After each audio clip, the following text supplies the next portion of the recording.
This is the revision video for Unit B3, Genetic Code.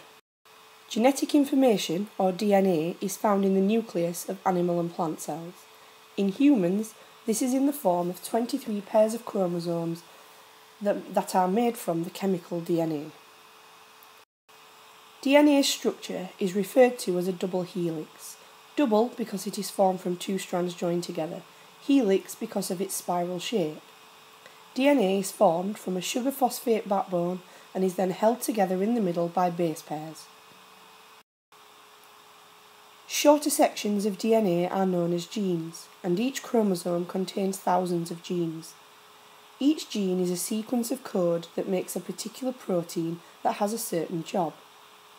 The code is formed by the sequence of bases on the DNA molecule.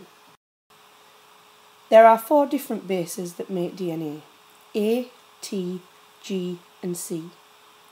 In the DNA double helix, these bases are always in pairs.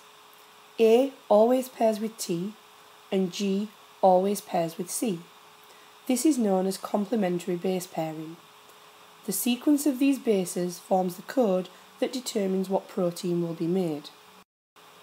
Proteins are made from smaller molecules called amino acids, which join together into a long chain to form the protein.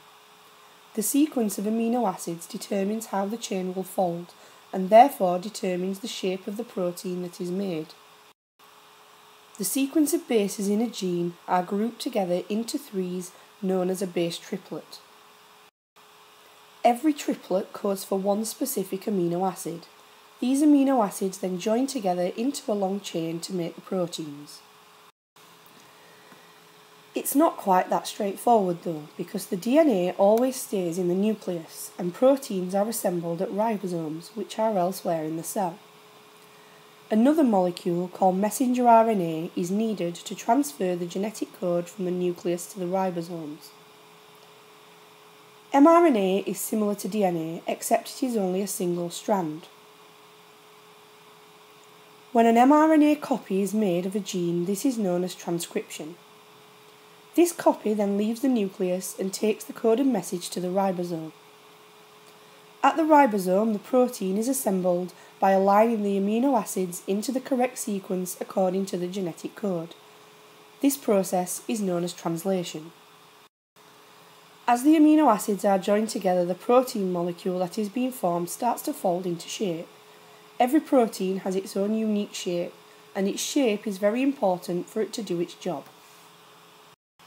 Proteins are very important and have lots of functions in the body. They are needed to make muscle, bone and hair. Enzymes and antibodies are proteins, and the hemoglobin that forms red blood cells. If these proteins are not the correct shape, then they cannot carry out their function properly, so proteins are very important to the human body.